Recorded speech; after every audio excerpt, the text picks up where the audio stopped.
Is Juice WRLD really dead? There's a lot of speculation that Juice WRLD may have actually faked his own death. In the few years that he shined, Juice made a huge impact on the music industry and the world in general.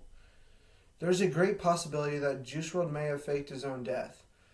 I will be explaining the theory, pointing out some strange coincidences connected to his death, and references that Juice made in his music. First, let me inform you on who Juice WRLD is and the theory at hand. Jared A. Higgins, also better known as Juice WRLD, is an American rapper.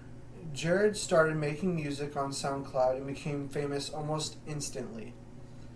His unique emo rap sound is what gave him his success.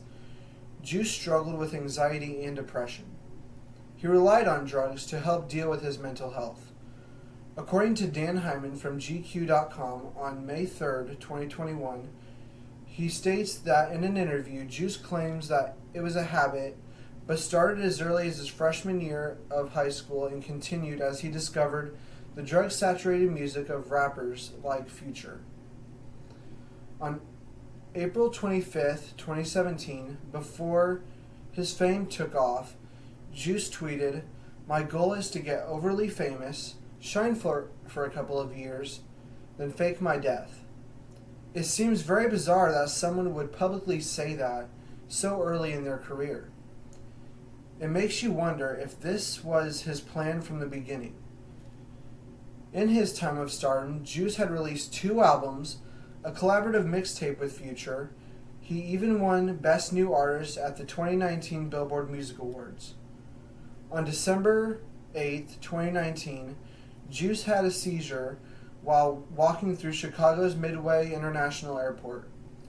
According to Adrian Moore at News One on January 22nd, 2020, he was transported to a hospital in Oakland, Illinois.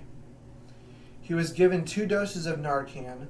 Although he woke up briefly after being given the doses of Narcan, he was pronounced dead shortly after. According to the medical examiner's office, on January 22nd, 2020, Juice died as a result of oxycodone and codeine toxicity. The manner of death is an accident. There are some things that are questionable about the whole scenario of his death. The first thing that I could find odd is that supposedly,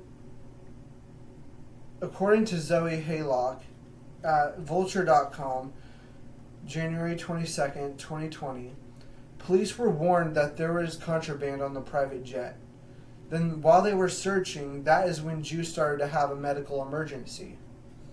Another thing I find strange is that according to Rosemary Sobel and Megan Crepeau at the Chicago Tribune, December 10th, 2019, Henry Dean, who was working security for Juice, told police he was carrying 2 9mm pistols, a high-capacity magazine, but a third gun, a .40 caliber pistol, was found in a camera case containing personal effects belonging to Christopher Long.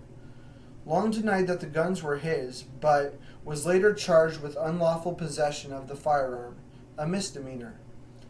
Dean was also charged with a misdemeanor for carrying a concealed firearm at an airport and possessing a high-capacity magazine and metal-piercing bullets. Police said Dean had a permit to carry a gun in Illinois, but weapons are banned from airports. I believe that this was a diversion to take the attention off Juice.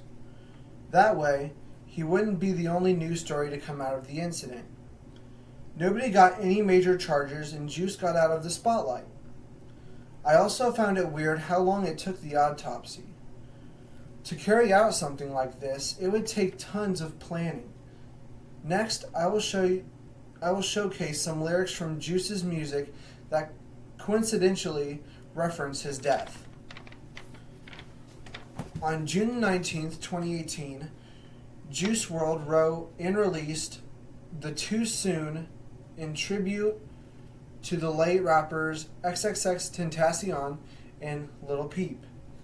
The EP featured 2 songs, one Rich and Blind and 2 being Legends, where he predicts his own death by saying, "What is the 27 Club? We ain't making it past 21." Juice WRLD died 6 days after his 21st birthday. On his first posthumous album, he had a hit single called Wishing Well, where he says, "If it wasn't for the pills, I wouldn't be here. But if I keep taking these pills, I won't be here."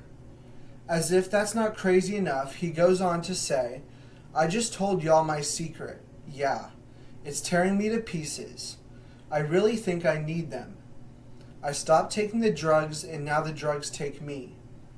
The strange thing about this is that according to an interview on Vlad TV with Brandon Dickinson, the head of Juice's record label, he says Juice was scheduled and agreed to go to rehab, but never got to it.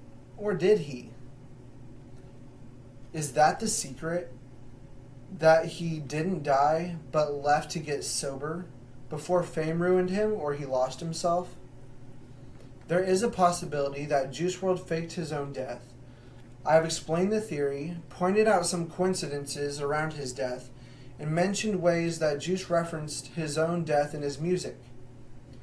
There are many opinions on this, but based on my research, I believe it is possible that he could have faked his death.